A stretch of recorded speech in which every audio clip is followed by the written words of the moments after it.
Assalamualaikum warahmatullahi wabarakatuh. Halo semuanya, bagaimana nih kabar kalian semua? Semoga kalian baik-baik saja ya. Semoga kita selalu dalam lindungan Tuhan Yang Maha Esa, selalu diberi kesehatan, diberi kekuatan untuk menghadapi pandemi COVID saat ini, dan juga dalam menjalankan aktivitas kita sehari-hari. Amin, amin ya rabbal alamin.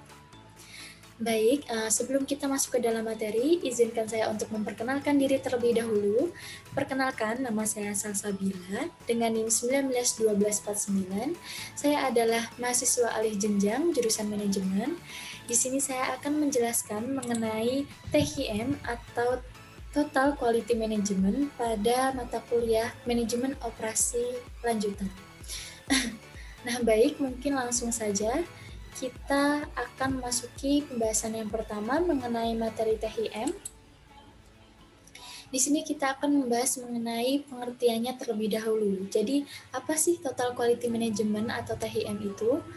Total Quality Management atau THM ini adalah suatu sistem manajemen kualitas yang berfokus pada pelanggan dengan melibatkan semua level karyawan dalam melakukan peningkatan atau perbaikan yang berkesinambungan atau secara terus-menerus. Nah, dalam THM atau Total Quality Management ini, semua anggota organisasi atau karyawan perusahaan itu harus berpartisipasi aktif dalam melakukan peningkatan proses, produk, layanan, serta budaya di mana mereka bekerja, sehingga dapat menghasilkan kualitas terbaik dalam produk dan juga layanan yang pada akhirnya dapat mencapai tujuan kepuasan pelanggan. Nah, di sini Total Quality Management dapat didefinisikan dari 3 kata yang dimilikinya, yaitu yang pertama ada total, yang mana total ini artinya keseluruhan. Kemudian quality itu bisa diartikan sebagai kualitas atau derajat atau tingkat keunggulan barang atau jasa. Kemudian yang terakhir yaitu manajemen yang dapat diartikan sebagai tindakan atau pengendalian pengarahan.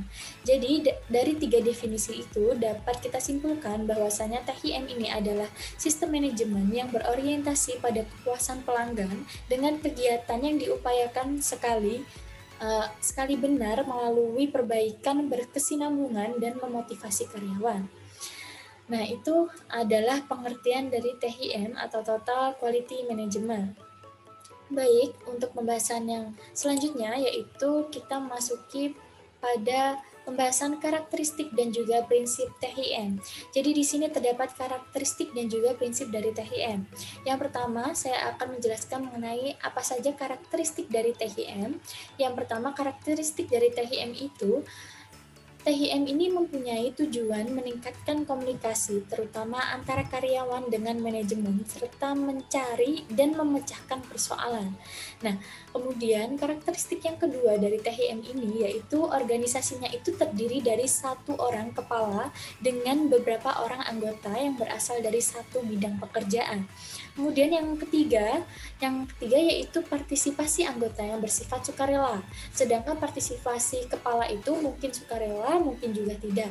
Kemudian karakteristik yang keempat yaitu dalam ruang lingkup persoalan, karyawan ini tidak bisa memilih sendiri persoalan yang akan dibahasnya. Jadi karena persoalan itu tidak hanya terbatas pada mutu tetapi mencangkup produktivitas, biaya keselamatan kerja, moral, dan lingkungan serta bidang lainnya.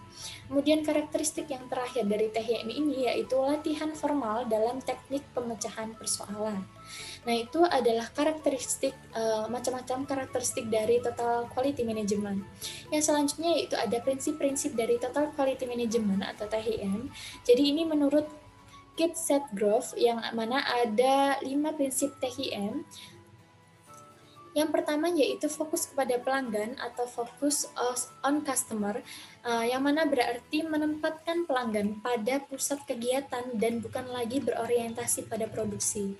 Kemudian prinsip yang kedua yaitu mengerjakan secara benar, yang mana berarti mengerjakan sekali benar atau menghindari pengerjaan ulang. Untuk ini menjadikan kualitas bahwa suatu orang harus bertanggung jawab terhadap kualitas. Nah, kemudian untuk prinsip yang ketiga yaitu komunikasi dan latihan. Yang mana komunikasi ini berarti memberitahu kepada karyawan tentang apa yang sedang terjadi. latihan dan pendidikan terhadap karyawan perlu dilakukan agar diperoleh karyawan yang terampil dan juga tanpa berbuat salah. Nah, kemudian prinsip yang keempat yaitu ukur hasil yang dicapai dan catatan, yang mana pengukuran ini dilakukan untuk menjaga standar dan proses agar berada dalam batas toleransi yang telah disiapkan. Nah, kemudian yang telah disepakati maksudnya. Nah, kemudian yang terakhir yaitu kerjakan secara bersama atau do it together. Yang mana berarti manajemen ini puncak yang mana berarti manajemen puncak ini harus berperan serta dan juga diberdayakan bekerja secara kelompok, perlu diperkenalkan untuk mendorong moral karyawan, mengurangi konflik dan juga pertengkaran. Nah, baik, ya itu tadi adalah karakteristik dan juga prinsip-prinsip dari THIM. Kemudian, pembahasan selanjutnya yaitu mengenai faktor-faktor yang menyebabkan kegagalan dari THIM. Jadi di sini terdapat faktor-faktor yang menyebabkan kegagalan dari THIM ya. Yang pertama yaitu melihat apakah target mutu setiap departemen ini telah dilaksanakan sesuai dengan rencana. Kemudian yang kedua itu memastikan bahwa proses yang bermasalah dari hasil analisa keluhan pelanggan telah dikoreksi. Lalu yang ketiga yaitu memastikan bahwa kebijakan atau prosedur baru telah dipahami dan diterapkan oleh semua bagian terakhir. Nah, jadi dari tiga ini adalah yang menyebabkan gagalnya THIM. Jadi kunci untuk mengatasi tantangan ini adalah mempromosikan perubahan pada sistem manajemen dan perilaku organisasi penyedia pelayanan. Jadi hal ini mencangkup membangun komitmen untuk perubahan, mempromosikan partisipasi semua pihak terkait dan memberdayakan tim kerja, yang mana komitmen itu untuk merubah pendekatan organisasi dalam hal pengadaan pelayanan bermula dari tingkat manajer senior, tetapi perubahan itu sendiri dimanifestasikan oleh seluruh staf pada semua lapisan.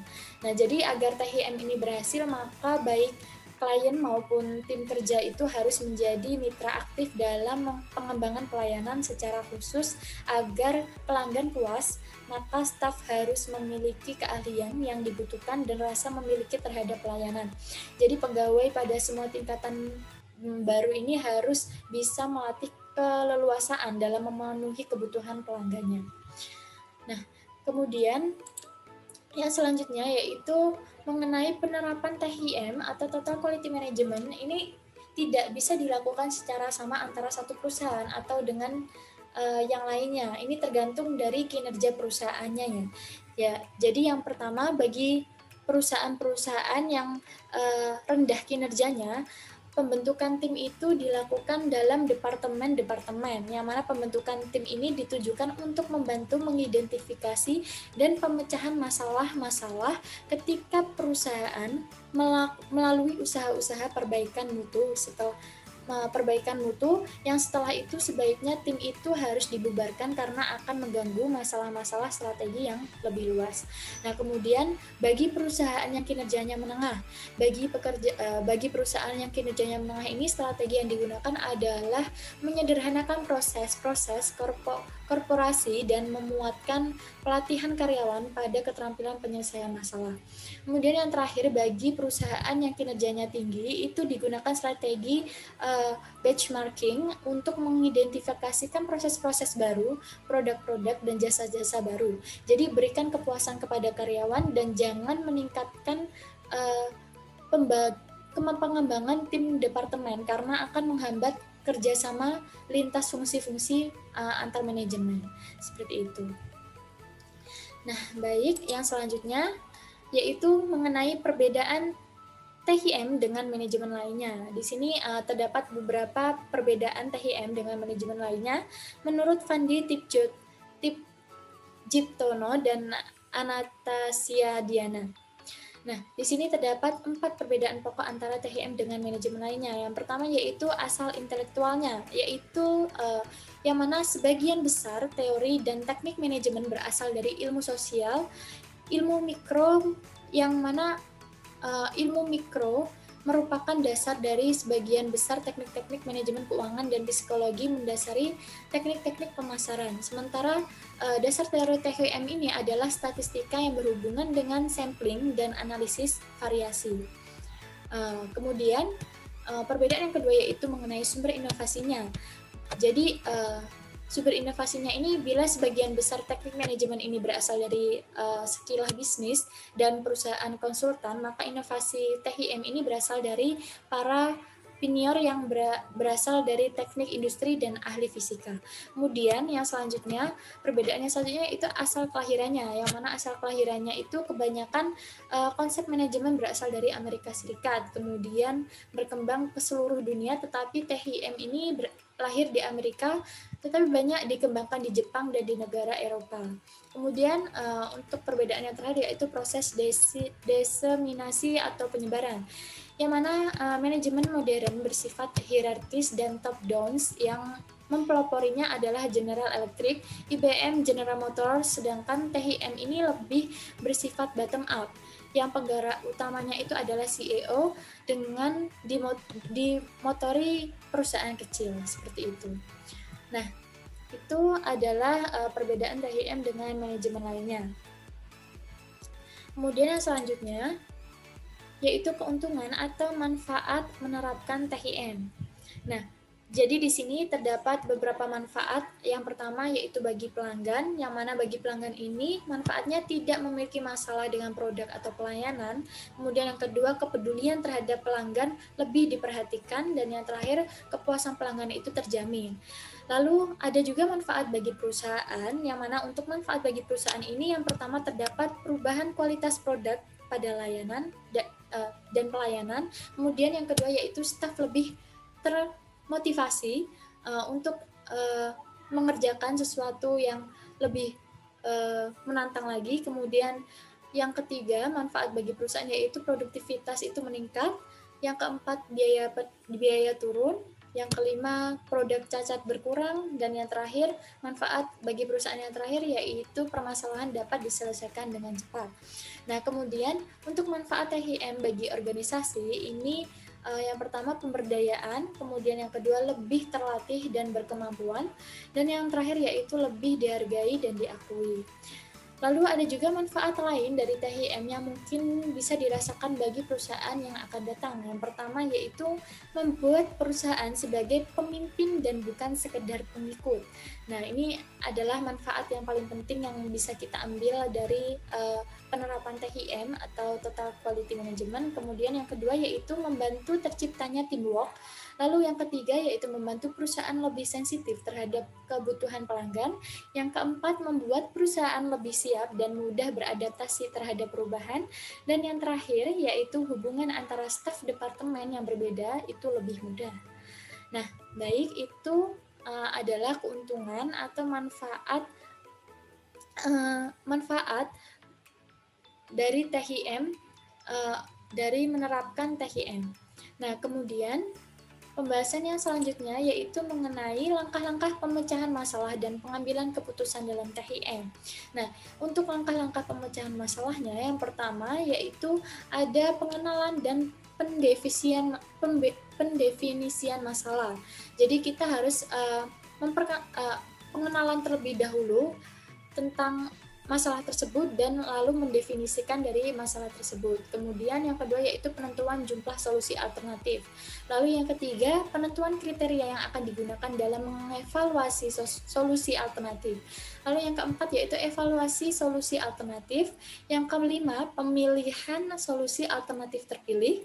Yang keenam, implementasi solusi alternatif terpilih. Jadi setelah kita pemilihan solusi alternatif, kita akan mengimplementasikannya atau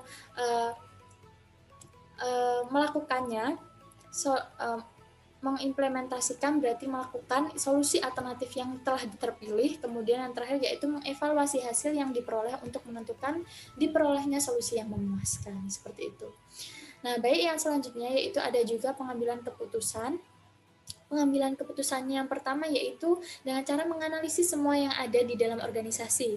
Ini itu dilakukan agar kita sebagai pemimpin dapat mengambil keputusan yang tepat. Jadi analisislah semua keputusan yang akan diambil, kemudian lihatlah resiko yang akan kita hadapi, lalu tidak dan kemudian dan selain itu tidak ada yang salah dalam pengambilan keputusan karena semua keputusan yang kita ambil itu merupakan bentuk kepedulian terhadap organisasi. Kemudian yang kedua yaitu tenang dalam menghadapi masalah. Yang mana sebagai seorang pemimpin maka sikap tenang itu harus dibutuhkan agar dapat menyelesaikan semua masalah yang akan dihadapi dalam organisasi tersebut. Lalu yang ketiga yaitu perumusan masalah.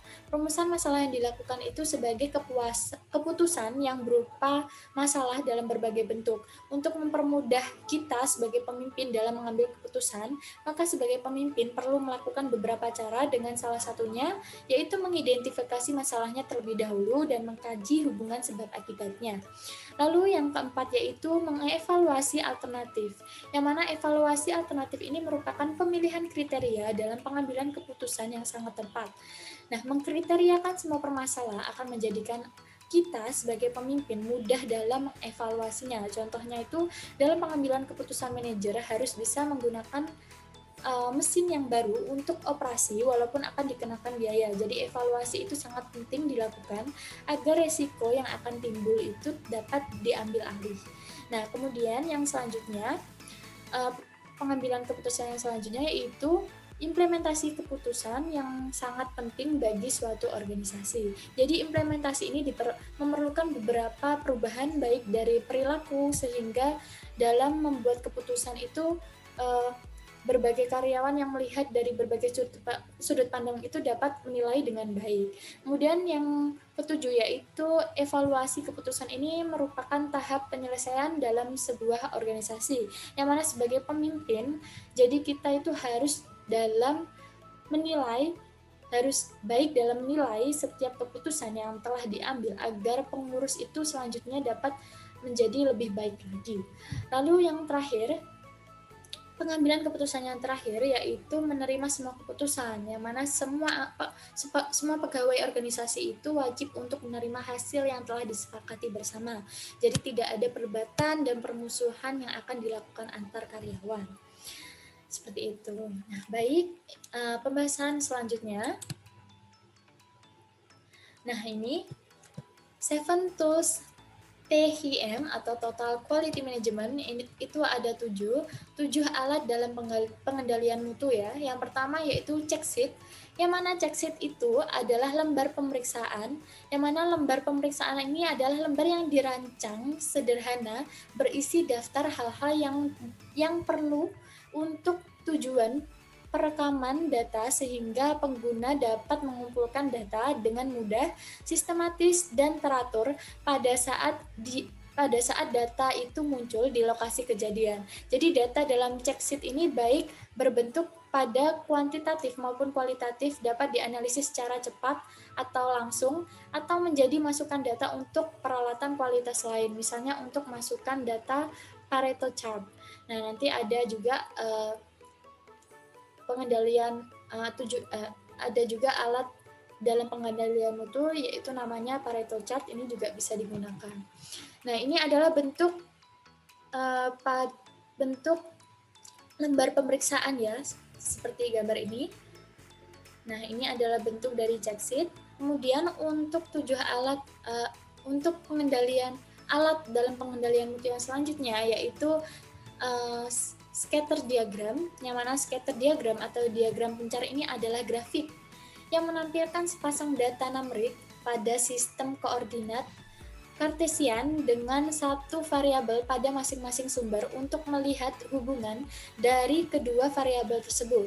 Jika kedua variabel tersebut berkolerasi atau titik-titik koordinat akan jatuh di sepanjang garis-garis atau kurva, maka semakin baik korelasi semakin ketat titik-titik tersebut mendekati garis. Maksudnya semakin padat seperti itu. Jadi titik-titiknya itu semakin rengket gitu. Nah, ini seperti gambar ini. Nah, gambar ini bisa kita lihat sejauh mana ya temperatur mempengaruhi defect, tampak bahwa ada korelasi antara temperatur dan defect, di mana semakin tinggi temperatur, semakin rendah jumlah defectnya. Ini mungkin karena proses warm up mesin yang kurang ya. Jadi ini defectnya, ini adalah temperaturnya. Nah, jadi dari hasil ini mungkin karena proses warm up mesin itu kurang. Kemudian yang selanjutnya, alat dalam pengendalian mutu yang selanjutnya itu fishbone diagram. Fishbone diagram atau diagram tulang ikan ini sering disebut juga sebagai diagram Ishikawa atau cause and effect diagram, yang mana maksudnya yaitu diagram sebab akibat.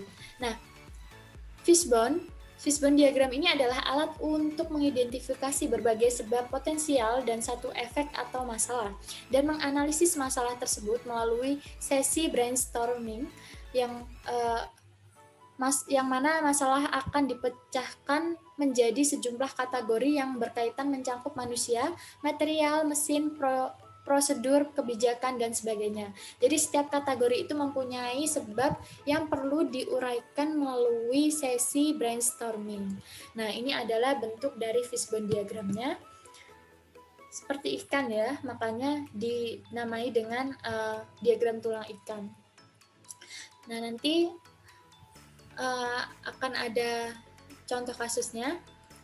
Kemudian yang selanjutnya yaitu ada Pareto chart, yang mana Pareto chart ini adalah bagan Pareto, yang mana bagan Pareto ini adalah bagan yang berisikan diagram batang dan diagram garis, yang mana diagram batang ini memperlihatkan klasifikasi dan nilai data, sedangkan diagram garis mewakili total data kumulatif. Jadi klasifikasi data diurutkan dari kiri ke kanan menurut urutan ranking tertinggi hingga rendah. Jadi ranking tertinggi ini merupakan masalah prioritas atau masalah yang terpenting untuk segera diselesaikan. Sedangkan ranking yang terendah itu merupakan masalah yang tidak harus segera diselesaikan. Jadi prinsip Pareto chart ini sesuai dengan hukum Pareto yang menyatakan bahwa sebuah grup selalu memiliki persentase terkecil, yaitu sebesar 20% yang bernilai atau memiliki dampak terbesar, yaitu sebesar 80%, yang mana Pareto chart ini mengidentifikasi 20% penyebab masalah vital untuk mewujudkan 80% improvement secara keseluruhan. Jadi ini adalah contoh gambar dari Pareto chart. Kemudian yang selanjutnya yaitu ada flow chart, yang mana flow chart atau bagan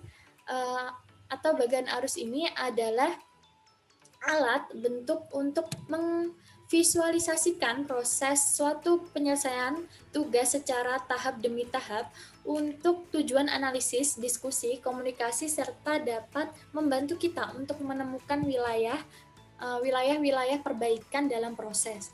Nah, ini adalah bentuk dari flowchart. Kemudian yang selanjutnya, yang keenam dari alat pengendalian mutu, yang keenam yaitu ada histogram.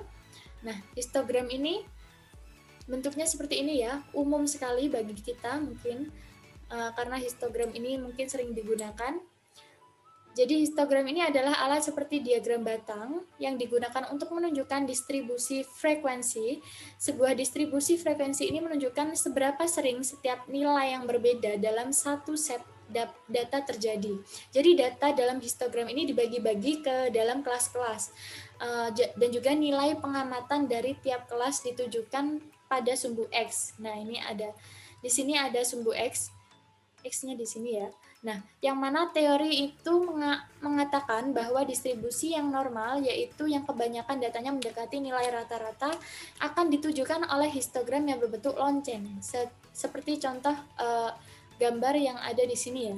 Tapi jika histogram serong ke kiri atau ke kanan, berarti kebanyakan data berkumpul dekat batas toleransi suatu pengukuran, sehingga ada kemungkinan data tidak normal. Nah, jadi ketika ada masalah ketika pengukuran atau bahkan ada masalah dalam proses untuk memastikan data normal atau tidak, maka sebaiknya itu menggunakan metode uji kenormalan data terlebih dahulu, seperti Kolmogorov, Smirnov, atau Anderson-Darling Normality Test yang menggunakan SPSS. itu juga bisa digunakan untuk uji normality ya. Nah, kemudian untuk alat uji untuk yang terakhir yaitu alat dalam pengendalian mutu ini, yang terakhir ada control chart, yang mana control chart adalah peta kendali, yang mana peta ini digunakan untuk mempelajari bagaimana proses perubahan dari waktu ke waktu. Jadi data ini diplot dalam urutan waktu. Jadi control chart itu selalu terdiri dari 3 garis horizontal. Yang pertama yaitu garis pusat atau center line. Nah, di sini garis yang menunjukkan nilai tengah atau mean atau nilai rata-rata dari karakteristik kualitas yang diplotkan pada peta kendali. Kemudian garis horizontal ini adalah average ya, mean atau rata-rata mean. Kemudian ada juga upper control limit atau bisa disebut UCL. Nah, ini di sini adalah garis di atas garis pusat yang menunjukkan garis kendali garis kendali atas. Kemudian yang di sini lower control limit, yang mana garis di bawah garis pusat itu menunjukkan batas kendali bawah. Nah, ini jadi ada batas atas dan juga batas bawah. Nah, jadi garis-garis ini itu ditentukan dari data historis. Jadi terkadang besarnya UCL dan LCL itu ditentukan oleh confidence interval dari kurva normal. Dengan control chart, kita dapat menarik kesimpulan tentang apakah variasi proses konsisten dalam batas kendali atau tidak dapat diprediksi di luar batas kendali karena dipengaruhi oleh special cause of variation, yaitu variasi yang terjadi karena faktor dari luar sistem. Nah, ini adalah bentuk dari control chart seperti gambar ini, gambar di samping. Nah, ini. Kemudian yang selanjutnya, nah, ini adalah analisa kasus. Di sini saya akan mencontohkan analisa kasus dari kasus perusahaan ABC. Dan kita akan menerapkan diagram fishbone. Nah, di sini perusahaan ABC bergerak di bidang manufaktur, yang mana perusahaan ini tuh memproduksi sepatu olahraga karena begitu pesatnya pertumbuhan pasar sehingga memaksa perusahaan ini menjaga kualitas agar tetap bisa bersaing dengan para pesaingnya. Namun pada kuartal akhir tahun 2011 lah ya, perusahaan ini tuh mengalami penurunan penjualan karena produk dinilai cacat oleh distributor. Untuk mengatasi permasalahan ini, manajer produksi diminta menganalisa dan mencari akar permasalahan sehingga banyak produk yang cacat, sehingga diharapkan penjualan produk awal tahun depan bisa meningkat. Namun sebelum manajer produksi melakukan analisa, sudah ada evaluasi yang menjelaskan bahwa banyaknya produk cacat dikarenakan rendahnya kualitas bahan baku sepatu yang didapat. Manajer produksi ini akhirnya menetapkan ingin menggunakan penerapan diagram fishbone. Jadi perusahaan ABC, yaitu perusahaan sepatu itu, menggunakan penerapan diagram fishbone. Dia akan memecahkan solusinya. Penyelesaiannya yang pertama, langkah awal yaitu yang dilakukan langkah awal yaitu manajer produksi itu menentukan masalah yang terjadi, yaitu masalah yang muncul, misalnya banyaknya produk cacat tadi. Kemudian yang langkah kedua adalah menuliskan masalah tersebut pada kepala ikan yang merupakan akibat atau efek. Nah, ini adalah kepala ikannya. Kita tulis di sini permasalahannya. Kita tulis di sini. Jadi di kepala ikannya ini kita menuliskan masalah yang kita hadapi ya.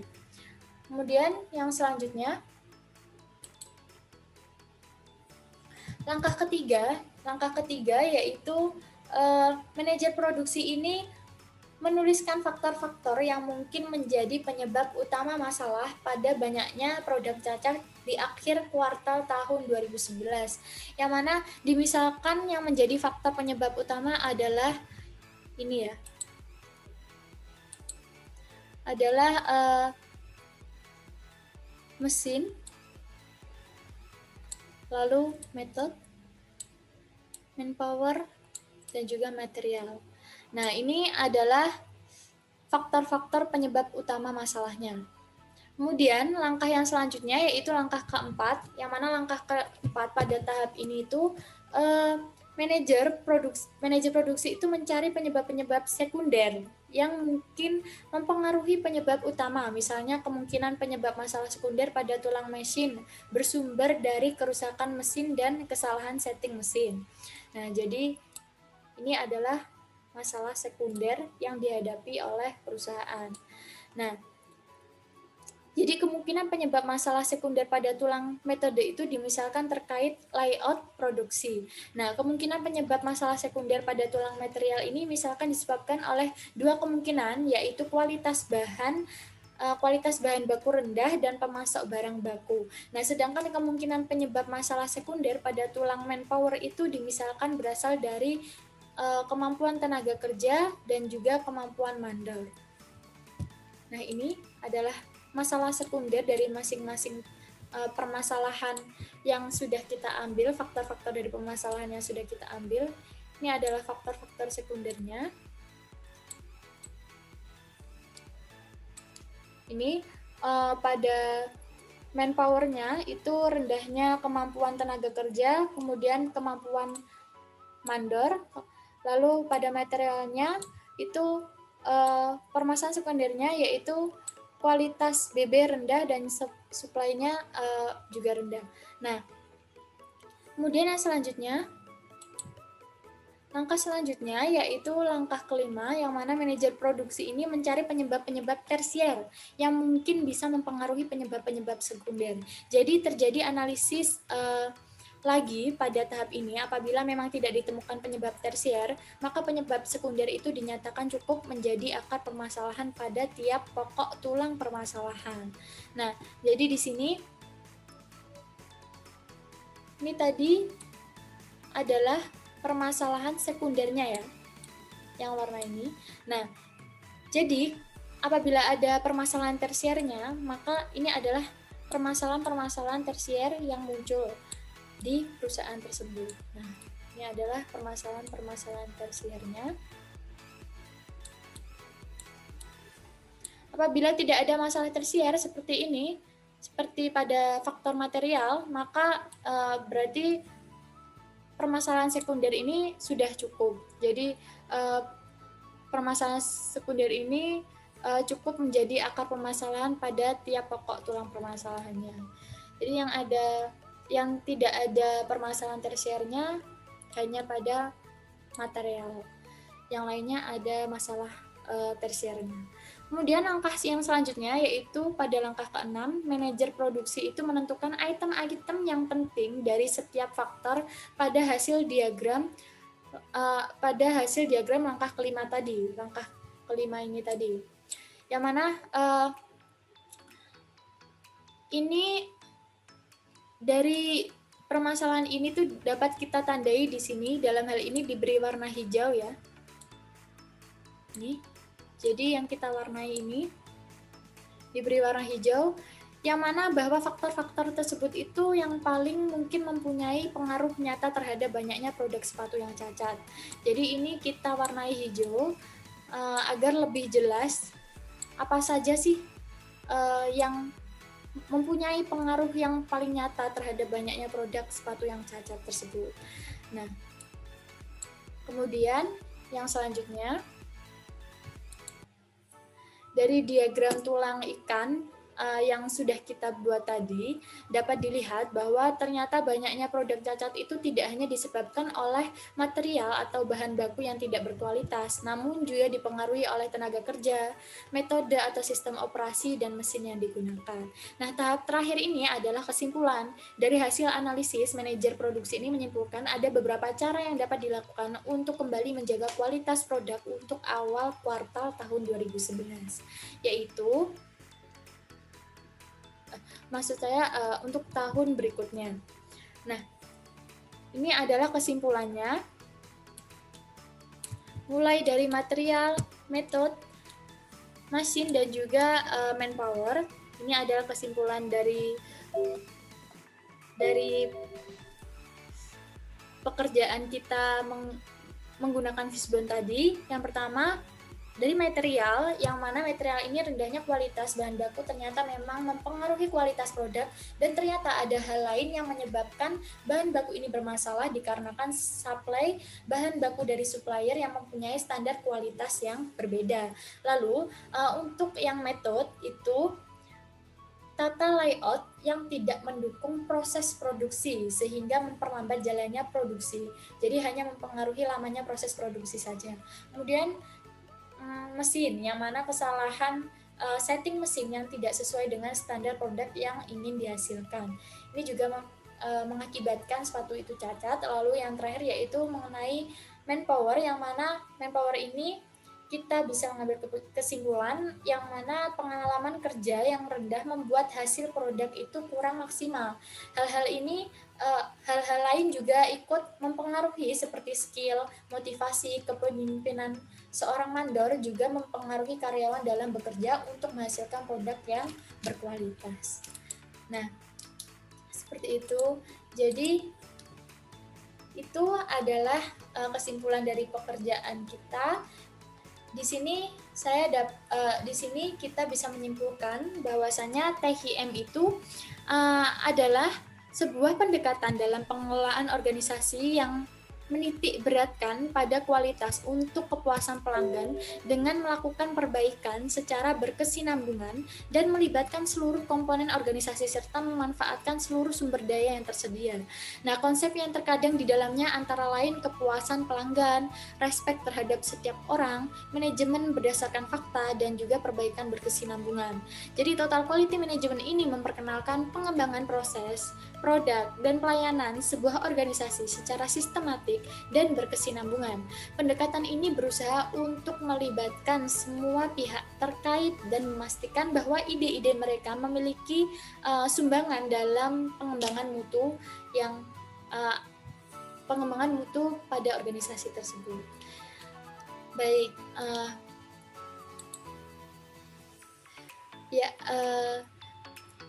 tidak terasa sudah selesai materi yang kita bahas kali ini, yaitu mengenai THM atau Total Quality Management. Nah, saya Salsabila, kurang lebihnya saya mohon maaf. Semoga UAS kalian lancar, semoga kita diberi kelancaran serta kemudahan untuk mengerjakan UAS atau ujian akhir semester kita besok. Amin amin ya rabbal alamin. Semoga bermanfaat ilmu yang saya sampaikan kali ini. Kurang lebihnya saya mohon maaf. Wabillahi taufiq wal hidayah. Wassalamualaikum warahmatullahi wabarakatuh.